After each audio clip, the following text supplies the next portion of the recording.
Hello again and welcome back once more to episode 24 of Signals to Danger. As I do every episode, I am going to thank you again for your downloads, your shares, your likes and your interaction on social media. And if you do want to come along and join me in those conversations, you're going to find the podcast at Signals to Danger on Twitter and me at Daniel Fox Rail. We're also on Facebook and Instagram as well, but Twitter's probably where I'm most active.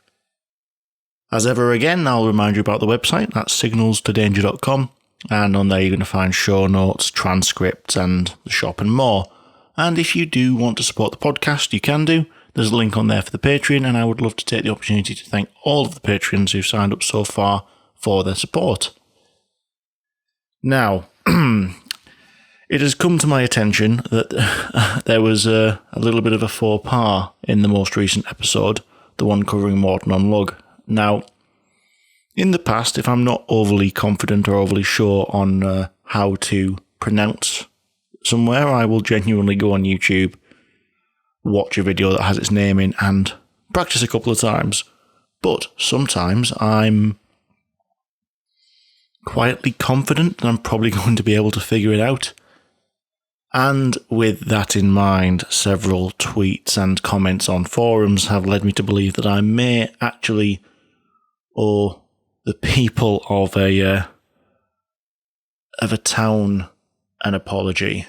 So, I would like to formally apologise to the people of Leominster for repeatedly pronouncing Leominster. So, once again, a very heartfelt apology to the people of Leominster. And with that, almost reminded me of the government, an apology. Anyway, with that out of the way, let's let this episode begin. An evening commute home had turned thoroughly to disaster. Police carried stretchers covered in white sheets through the trees. The carriages of a passenger train laid scattered across a cutting, and it was clear that something terrible had taken place. The year is 1984, and the place, Polmont. Carriages are crushed, one on top of another. Investigators at the scene searched through the wreckage for the injured. A points failure. This was another disaster.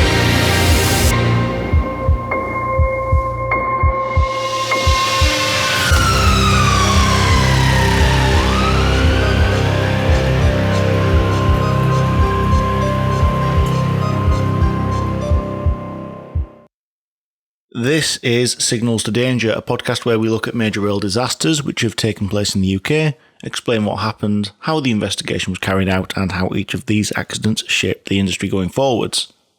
My name is Dan. I work within the rail industry in my day-to-day life, but I'm going to be today the person who's taking you through this podcast.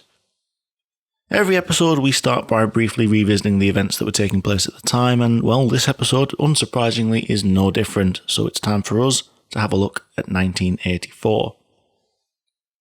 January sees the launch of the FTSE 100, something which I have very little knowledge about, but I think it tells us which of the companies on the London Stock Exchange are having a good time. And speaking of things I don't really get, February sees Torvill and Dean win gold for ice skating at the Winter Olympics in Sarajevo. March sees the miners' strike begins and pits the National Union of Mine Workers against Margaret Thatcher's Conservative government intent on reform of the nationalised industries, which includes plans for the closure of most of Britain's remaining coal pits. April brings us two very significant deaths. Firstly, the comedian Tommy Cooper tragically collapsed on stage during a live television broadcast at the age of 63, and 2 days later, WPC Yvonne Fletcher was shot and killed by a gunman outside the Libyan embassy in London. Skipping ahead to September, we see Princess Diana give birth to Henry Charles Albert David, although we all know him better as Prince Harry, the Duke of Sussex.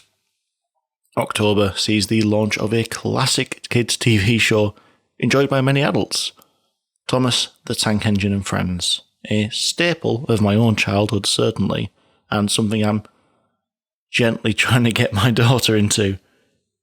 To close the recap of the year, we were asked a question that we've heard every single year since.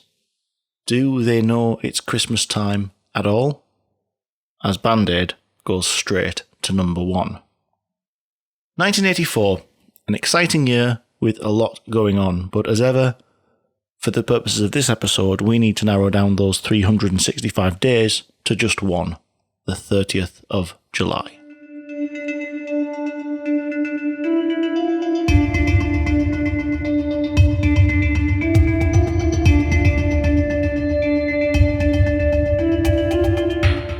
Some time ago now, we discussed a cold winter's night in 1937. As snow fell and visibility dropped, an express passenger train smashed into the rear of a stationary train at 70 miles an hour.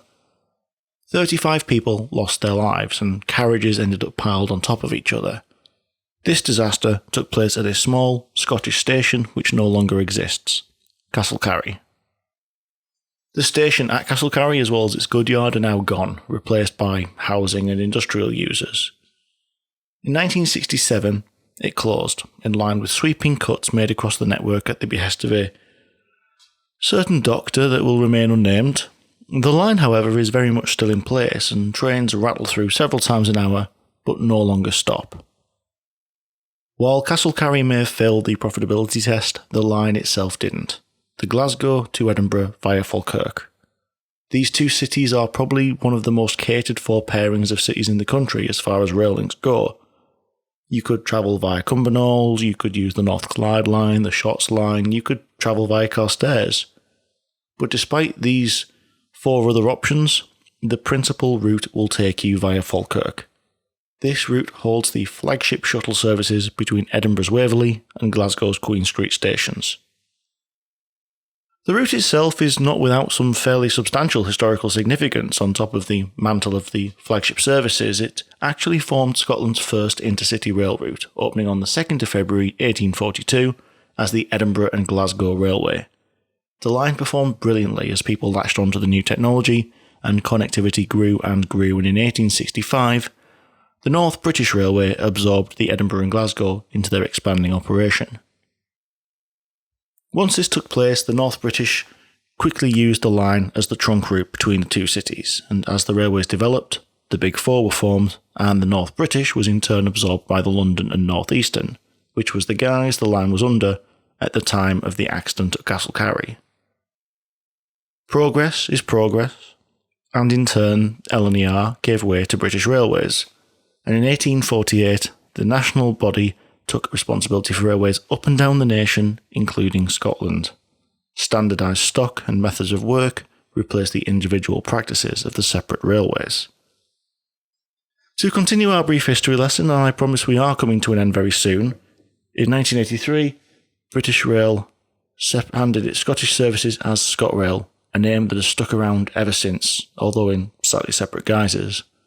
This was the state of play in 1984, when the events of this episode take place.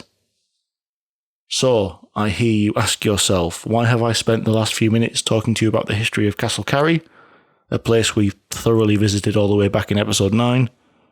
Well, because it's also the history of a piece of railway 10 miles to the east, in the town of Polmont.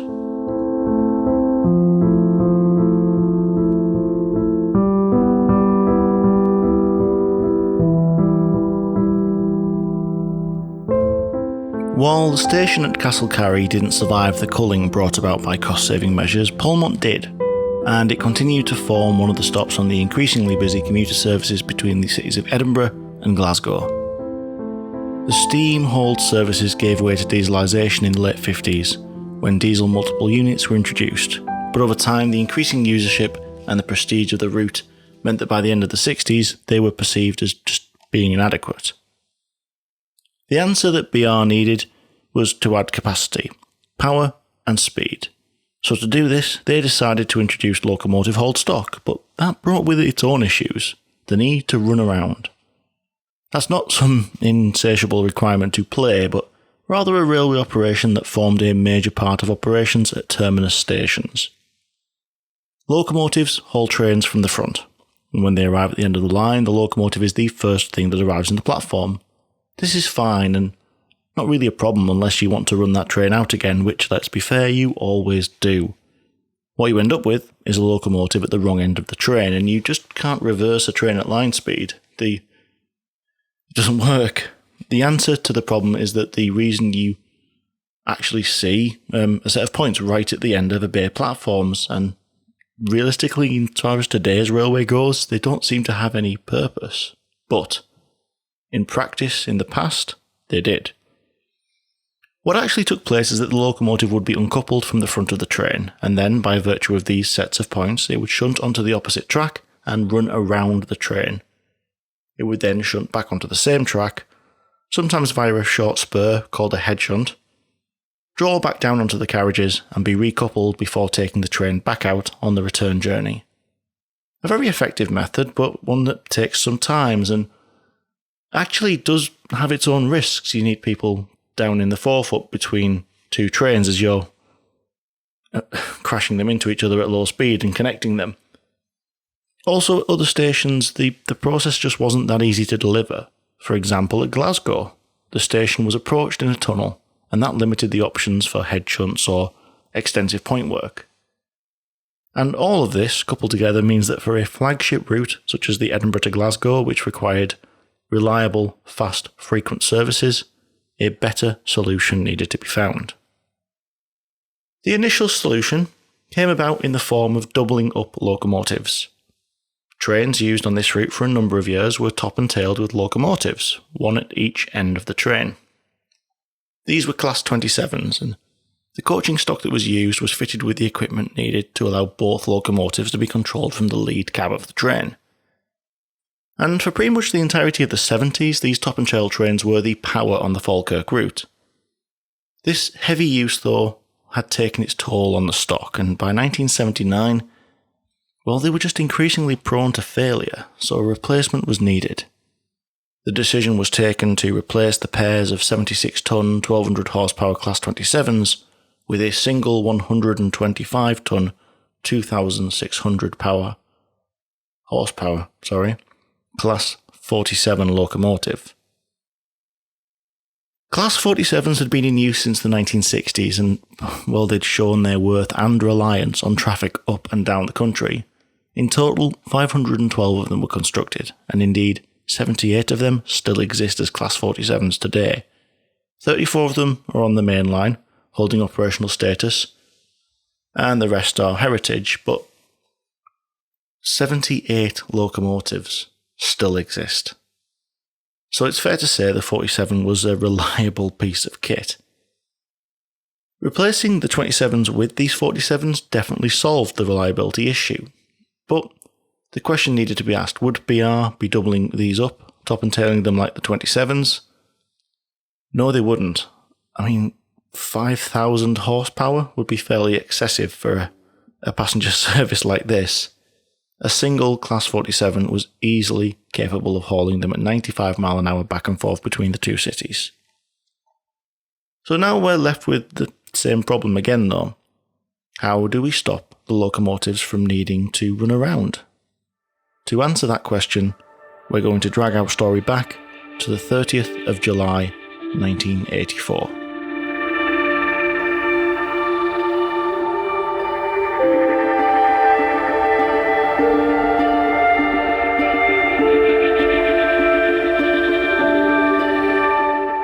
The popularity of the route between Edinburgh and Glasgow and the relatively short journey time meant that we would say that there were very strong passenger flows between the two cities, meaning that it was incredibly popular.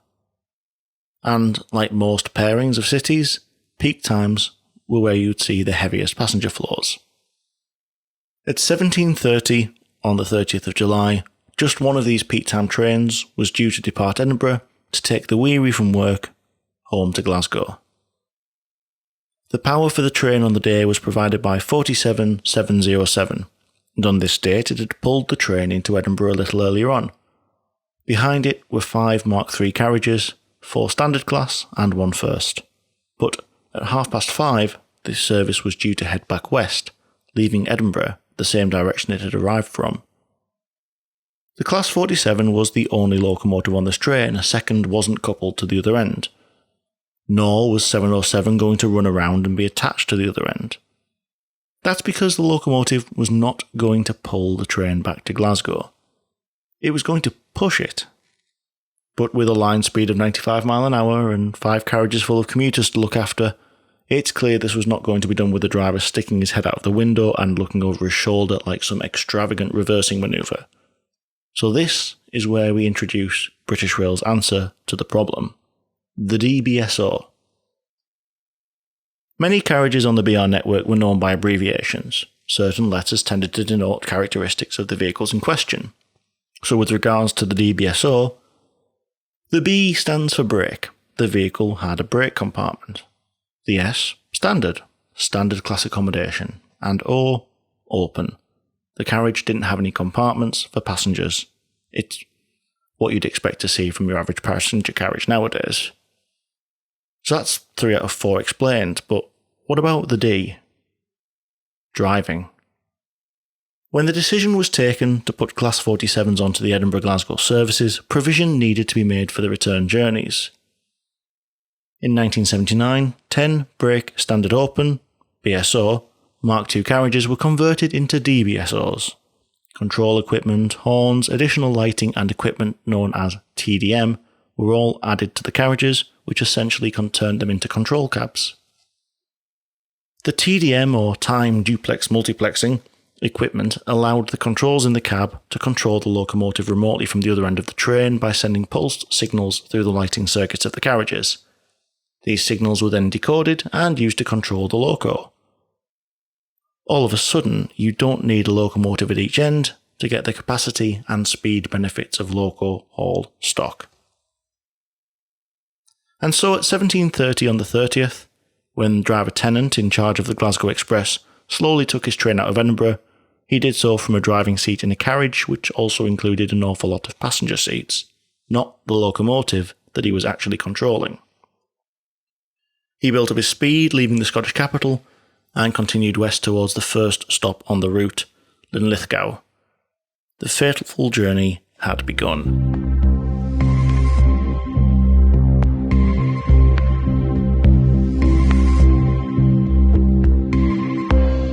Tennant brought the train to a stand at Linlithgow to allow passengers to alight. The way the control system was set up meant that the locomotive power controls were sent via the TDM system, so on the approach to the station, Tennant reduced the power using the lever in the DBSO. The TDM system carried this signal along the length of the train and the throttle closed on the loco. The brakes, however, were controlled directly from the driving end of the train.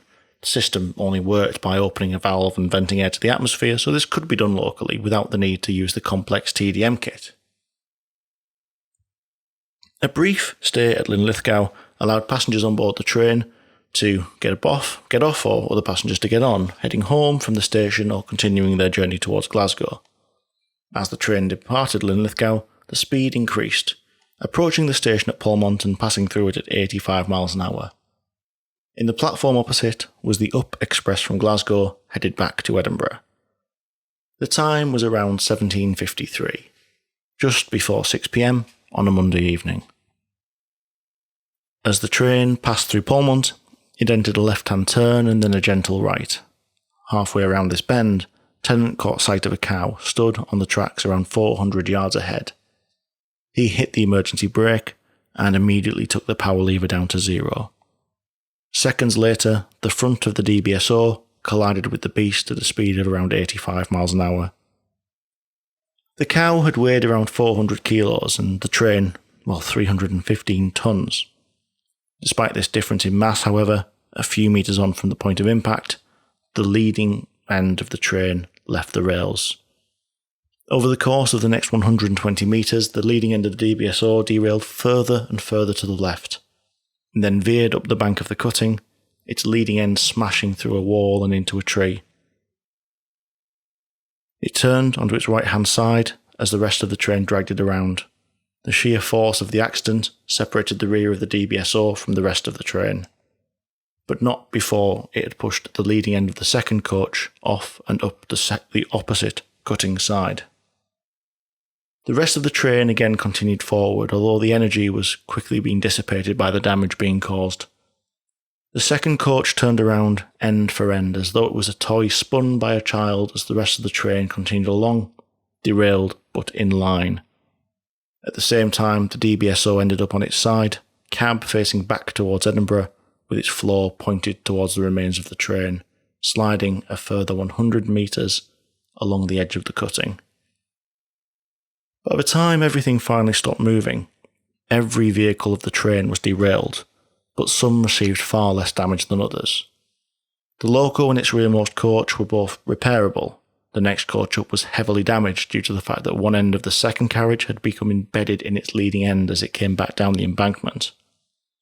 The middlemost carriage, fourth vehicle overall of the train, was relatively undamaged, but this was not shared by the last three vehicles.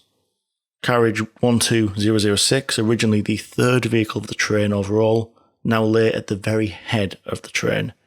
It had heavy body damage at the front end and at either side, caused by striking the DBSO and the second carriage as each had somersaulted off to the left and right.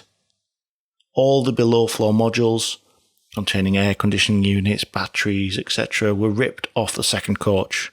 The body and the body pillars were bent, and the body was twisted by 35 degrees from true. The buffers, gangway and headstocks were badly bent, and the underfloor panelling torn and pushed up.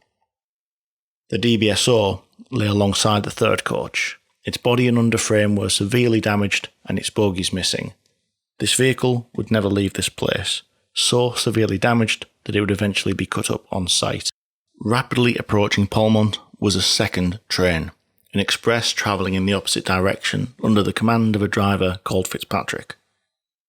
As he approached the double yellow signal, still clearing after the last eastbound train, he was travelling at 65 miles an hour. Just after passing the signal, he saw a tremendous cloud of dust ahead of him, and a coach which he described as somersaulting in the air with a twisting movement. He closed the controller and instantaneously made an emergency brake application. He eventually came to a stand around 160 metres short of the wreckage, and, immediately went to the signal to call for help, but the line didn't work and the signal had no light. Fitzpatrick sent his guard to protect the line and asked a passenger to run to a nearby housing estate to call for help. Driver Kilpatrick then went with railway officials travelling on his train to see if they could assist those in the derailed service.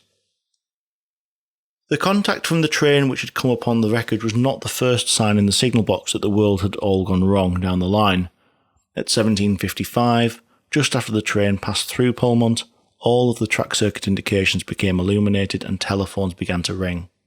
Signalman Martin was on duty, and his immediate reaction was, it must have been caused by vandalism, so he replaced all the signal switches to danger. A few minutes later, though, at 18:02, he received a telephone message saying that there'd been a derailment and that there might be fatalities. His training kicked in, and he called for the emergency services. 8 minutes later, he then received a second, far less pleasant telephone message saying that there were definitely fatalities. The disastrous nature of the accident at Polmont was already becoming apparent. 44 passengers received first aid following the accident. 14 passengers and 3 railway staff were taken to hospital for treatment. 13 people, however, would never finish their journeys home. They lost their lives suddenly and unexpectedly as the carriages of their train scattered in a Scottish cutting.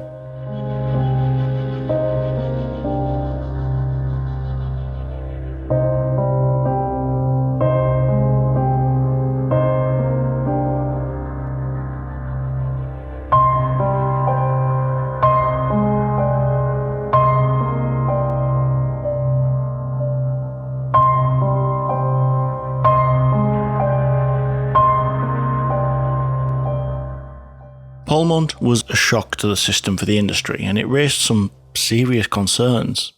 Cattle finding its way onto the tracks was not a massively unlikely occurrence, and the vast majority of the railway travels through the countryside. It would be fair to say that a relatively decent proportion of the countryside plays host to pastoral farming, and beasts of all shapes and sizes can be found very close. Major King of Her Majesty's Railway Inspectorate was the man in charge of answering the questions on everyone's lips. Firstly, why had the cow managed to derail a train somewhat heavier and more substantial than it? And indeed, why was a cow on the line in the first place? Secondly, had there been any opportunities missed to prevent this accident? And thirdly, and probably most importantly, once the reasons for the disaster were understood, how could a repeat be prevented?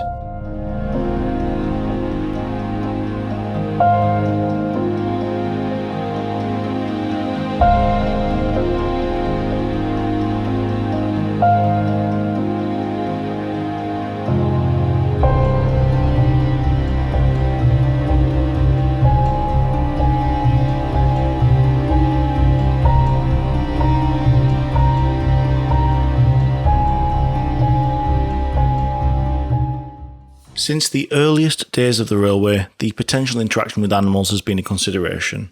I mean, if you were to picture your really stereotypical early American steam locomotive, have a think about that pointed snowplow looking thing sat there at the front. Helpfully, it was known as a cowcatcher. I think a pilot would probably be the real term, but everyone called them cowcatchers.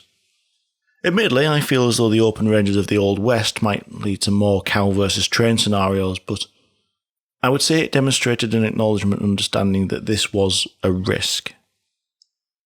First and foremost, the railway goes to great efforts to prevent cattle and carriages from occupying the same space. The vast majority of the network is flanked by fences at either side, and the boundary fences serve several purposes, but livestock control is certainly an important consideration.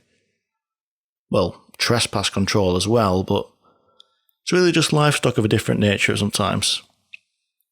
Even at points where animals might be supposed to end up on the line, say at a crossing on a farm track, farmers must call the signaller before crossing, and after all, the animals are safely across. So when it was clear at Polmont that a cow had been involved, it became very important to understand just how it had arrived on the tracks.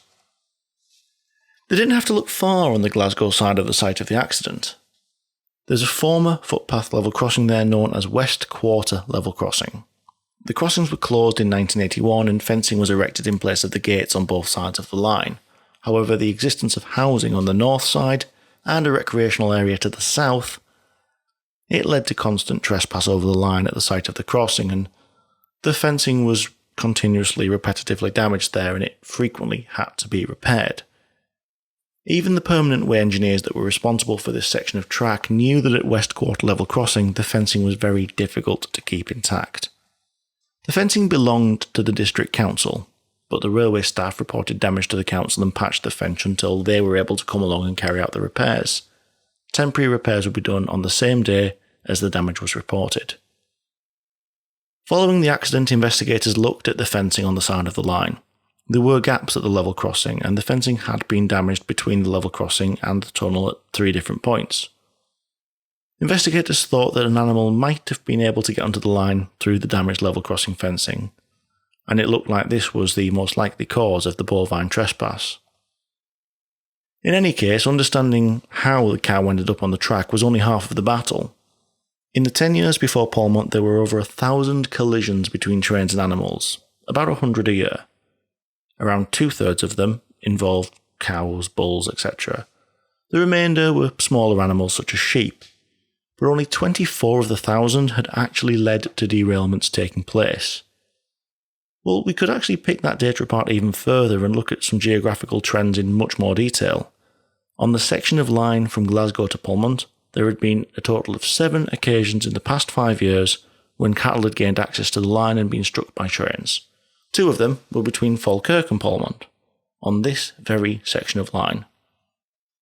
On 3 of the 7 occasions, the leading coach of a push-pull train had struck the animal, and on the other occasions, either a locomotive or the coach of a DMU that was leading, a diesel multiple unit. And there had been no derailments in any of these accidents. So why had there been such a dramatic derailment on this occasion? As ever, understanding the mechanics of a derailment is made all the more easy by looking at the markings left behind. Debris and detritus made it clear where the point of the impact was. Not to go into too much detail, but 8 metres of the track on the left-hand side was coated in animal fat and tissue, and the track on the right, well, that was coated in the contents of the animal's first stomach. 4 metres into that 8 metre section, a mark suddenly appeared on the top of the left-hand and right-hand rail. This mark showed the flanges of the wheels had suddenly been lifted and dropped onto the railhead, and over the next 5 metres, the mark moved from the right-hand side to the left-hand side. It showed that the leading wheels had ridden over the top of the rails at this point. They then ran for 98 metres, derailed as they were, up until the point that the right-hand wheels collided with the left-hand rail. They'd moved all the way across to the left-hand side and collided with the left-hand rail. At that point, the rail was turned onto its side following the impact. From this point onwards, both rails were quite heavily fractured, but it's not clear which vehicles exactly did the damage. The first and second carriages then completed their deadly pirouettes to the left and the right, demolishing the walls which lined the top of the cuttings and colliding with the trees nearby. Understanding the pattern of the derailment showed where all the wheels left the track, but it still didn't quite answer how the 400-kilo animal had managed to derail a 33-ton DBSO, let alone a 315-ton train. If you need to know about something, it's best to ask an expert. And so they did. British Rail and the Rail Inspectorate, well, they do rail crashes and they do them very well, but not so much animals, I guess. They drafted in the expertise of Dr. Thompson, the senior lecturer in the University of Glasgow's Veterinary Pathology Department. He would expect that if the train collided with the animal at 85 miles an hour, it wouldn't run it over, so to say, but the animal would actually virtually disintegrate, and the largest part left would probably be, say, a hind leg, complete with the muscle, the fat, the bone. He considered that the larger parts of the animal would probably be surprisingly tough, and what had to be considered was the possibility that some part of the animal could get between a rail and the wheels, or beneath a wheel flange, and lift it just enough to clear the rail. He also mooted that the fact the left-hand wheel had more animal matter on it meant that there was possibly pieces of the beast that had been dragged along the track, and there were no visible animal remains on the bogie or on the coach which supported it, the theory that the animal would really have just disintegrated. Cheerfully, though, he does note that there was a strong smell of stomach contents, which had spattered all over the bogie. It was decided, using the evidence provided by Thompson plus the markings on the track, that some part of the animal had passed beneath the leading wheels of the train and lifted them enough, causing them to leave the rails. There were certainly questions, however, as to why this vehicle and not others had been derailed so effectively. One factor that probably came to play was axle loading. When a locomotive such as the Class 47 was leading a train, there was a lot more weight to displace. Each of the 6 axles on the 47 had an axle load of 19 to 20 tonnes. So that's this 115-ton locomotive, the weight of it split out across the 6 axles, set in 2 sets of 3s on the bogies. 19 to 20 tonnes. So anything that was to lift those bogies, those axles specifically, anything that lifted those axles had to be capable of lifting 19 tonnes. The DBSO's axle loading was, well, significantly less, 8.4 tonnes. Therefore, significantly less force was needed to lift the wheels from the rails. Now, multiple units are relatively low axle load vehicles, and they can travel at reasonably high speeds without disastrous consequences. The severity of the accident was realistically far more a result of the topography in the area that it took place. The cutting had relatively shallow sides, so it didn't particularly contain the derailed vehicles and allowed them to climb up. The presence of trees to the left of the line caused massive damage to the leading vehicle, and that's what forced its rear end into the leading end of the second, which triggered its climb of the opposite cutting side. Following the accident, though, there were some fairly prominent questions asking whether or not push-pull operation with a lightweight control car at one end, which was being propelled at nearly 100 miles an hour, was safe. Some people, some passengers, some victims, and others, well, they levelled serious criticism against BR for the practice, but the report was fairly unequivocal in its findings. King wrote, "I have noted that this is the only accident recorded since 1948, and probably for many years before then, in which the collision between an animal and a train has led to passenger fatalities. It is not the only collision recorded between a DBSO and cattle, but there is very limited experience in the outcome of collisions between low axle load vehicles and cattle at speeds over 70 miles an hour. However, in terms of economics and efficiency, push-pull working, such as on the Edinburgh-Glasgow line, offers considerable advantages. It also reduces the hazard to staff engaged in coupling and uncoupling for locomotive changes." He also commented, "There was some concern that the outcome of the accident might have been made worse because of the mass of the locomotive at the rear of the train, or a slight delay in braking at the locomotive. I am certain that this concern is largely unfounded."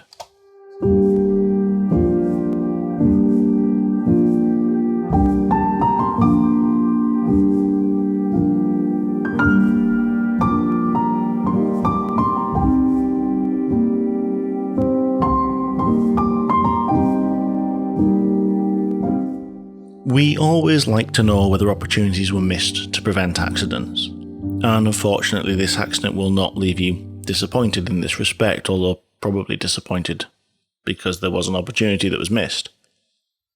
When driver Tennant brought his train around the corner and was confronted with the sight of a cow on the line, it was a complete surprise. He had received no prior warning that this would take place and had not reduced his speed, braced himself, or taken any evasive action. But of course he couldn't have done any of this. At 85 miles an hour, something like this could only ever be a surprise as the line was unveiled around each corner. Unless, of course, somebody else already knew that a cow was in the area. At 5:15 in the evening, 15 minutes before Tennant brought his train out of Edinburgh, another driver, McCall, was leaving Glasgow with a different train. He brought the train as far as Falkirk, and then 5 minutes late he departed and passed through the part of the land just to the west of Polmont. Travelling at around 30 miles an hour, he caught a glimpse of the cow on the other side of the line, up on the bank. He decided to report this during the booked stop at Polmont because he didn't see any actual danger at that moment because the cow was clear of the line.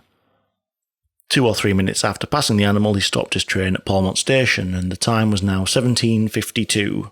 And when he arrived there, he told his assistant to tell the staff that care must be taken as there was a cow on the down line. 17:52.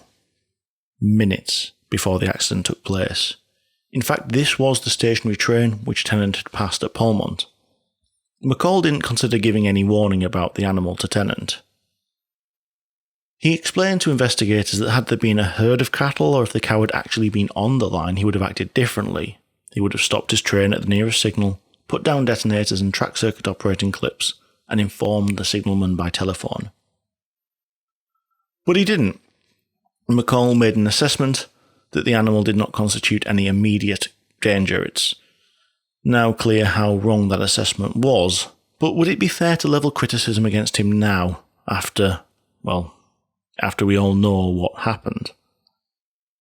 Realistically, probably not. When he gave evidence to the investigators, he clearly outlined the actions he would have taken had the creature been on the line proper. His decision was understandable under the auspices of the rulebook, specifically section H383. If the driver observes something not of immediate danger to trains, he must report it at the first suitable opportunity. And 2 minutes later he was bringing his train to a stand at a station with staff. Had he believed that there was a danger to oncoming trains, the section immediately before this one, 382, gave the answer as to what he could have done.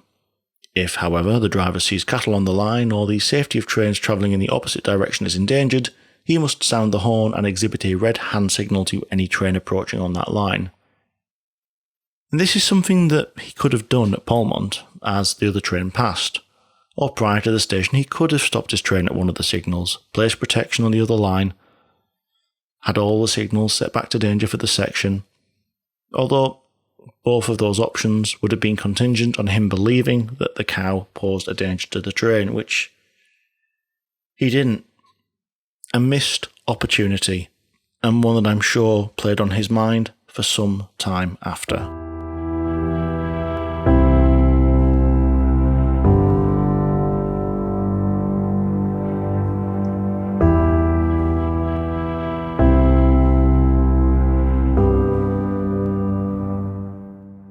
Carrying on from the fact that the cow was not perceived to be a danger due to where it was within the railway boundary, it was clear to investigators that this was one which could be immediately resolved. One of the recommendations issued in the report was always going to deal with this matter. Major King asked the British Railways Board to amend the section of the rulebook that dealt with animals on the line.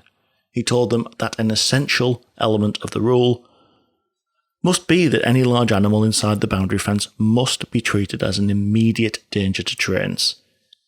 I can't believe anyone would even begin to argue with that after the events of Polmont, and it turns out that the board agreed so much that by the time the report was issued in February 1985, the amendment had already been published. And indeed it's still very much included even now, and one of the things that I do like about railway safety and the whole concept of corporate memory is being able to draw links between the past and the guidance. The exact phrasing in the rulebook as of today, and I logged in, I checked the current version online on the RSSB's website to make sure, is this: a cow, bull, or large animal within the boundary fence, even if it is not an immediate danger to trains. That addition, that bracketed, even if it is not an immediate danger to trains, that is a result of what took place at Polmont nearly 40 years ago. The second part of the accident prevention is fairly more complicated. We know that the mechanics of how a relatively small and insignificant creature, when compared to a train, caused the carnage that we saw here. But how do we prevent it taking place again? Well, that's going to take a little bit of work. There were two main ways that King considered that British Rail could make the DBSOs safer in collision with cattle. The first would be to increase the axle loading weight of the vehicles.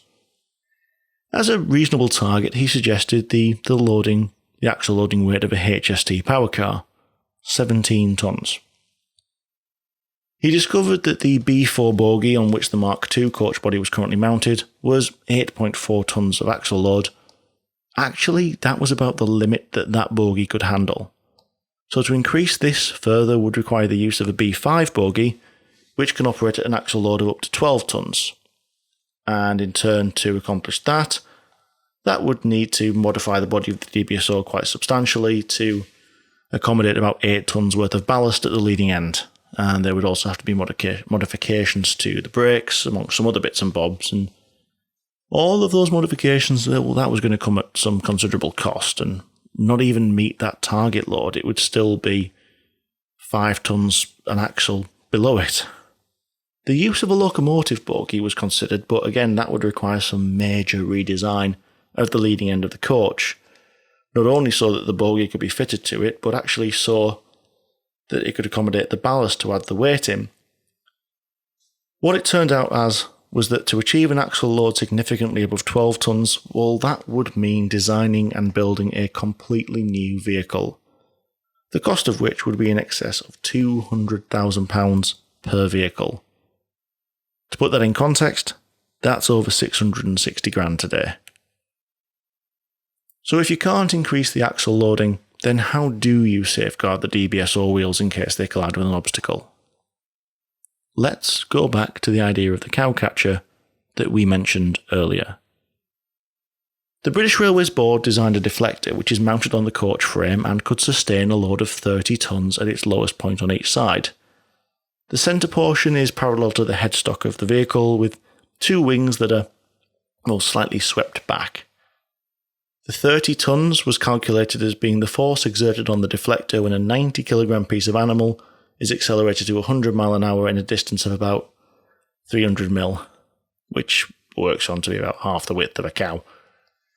The mounting of the deflector was designed to allow it to collapse in a safe and designed manner when it was overloaded, so it wouldn't just break off, and that feature was designed to reduce the risk of the deflector itself becoming the thing that derailed the train. The underside of the deflector was set to be at around about 23 centimetres above the rail height, and that's for an empty DBSO with no loading and brand new wheels. But there was an additional safety feature that was provided by two robust lifeguards, which are a piece of metal which just protrudes downwards to deflect smaller items, which were mounted on the deflector. And that meant that the gap between the deflector and the rail actually was around about 115 millimetres, or 11.5 centimetres. On top of that, there was actually some fairly strong recommendations made on a relatively simple and predictable improvement that could have prevented the accident from taking place. Fencing. King recommended that the board should consider the most effective ways of reducing the number of times that large animals get onto the line. That's particularly important where animals were kept adjacent to lines where trains with low axle load leading vehicles ran at speeds in excess of 75 miles an hour, so places like this. He actually added that a special survey should be made of the fencing of such lines and the fencing at any potentially weak points, such as bridges, places where animals or trespassers have broken through in the past, should be made animal-proof and trespasser-proof. In addition, he said that when British Rail planned to introduce push-pull operation, improvements to the fencing must be considered as part of the route development prior to implementing the service. Fencing and an adaptation of a technology almost as old as the railway. The two main recommendations for improvement following Polmont were not overly technical, but they would have made enormous improvements had they been in place on the day.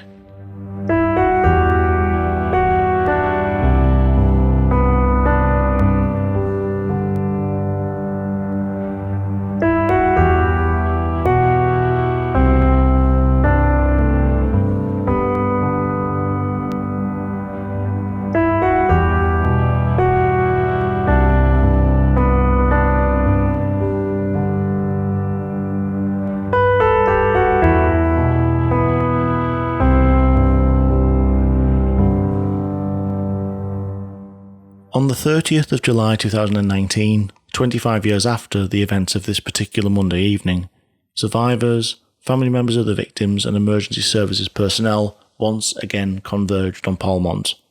However, this time they met at the station and not the line side. They were joined by members of Falkirk Council and the team from ScotRail. They had gathered to witness the unveiling of a plaque commemorating the accident. The black stone, inlaid with gold text, reads, "In memory of the 13 people who died and the 61 who were injured in the Polmont rail disaster. What happened here on the 30th of July 1984. Also in acknowledgement of the emergency services and railway workers who attended the scene." David Simpson, ScotRail's operations director, said at the event, "Our thoughts are with the friends and family of those who lost their lives 35 years ago in such a tragic event. It's unimaginable to think that a loved one heading back from home, work, holiday or a day out would not make it back." It's also important to recognise the response to the accident from the emergency services and railway colleagues. In what was extremely traumatic circumstances, everyone involved pulled together with excellent coordination and cooperation. And it's important not to lose sight of the sentiment there. For the people involved in the disaster at Polmont, this was not a risky venture or a daredevil act of faith, this was an everyday activity. People getting the same train they caught every single day on the way back to their families, friends and homes. Some would have chosen their seats in the lead two carriages as they always did, expecting to alight a little time later, as they did every single Monday evening. Polmont was the first time a collision with an animal had taken the lives of a UK rail passenger in 40 years, but just because it didn't happen, clearly didn't mean it couldn't. All we can do after this type of accident is to learn from the disaster and adapt. Try to ensure that every life lost is the last one lost for that reason. If we can't do that, well then we have to ask ourselves if we've failed.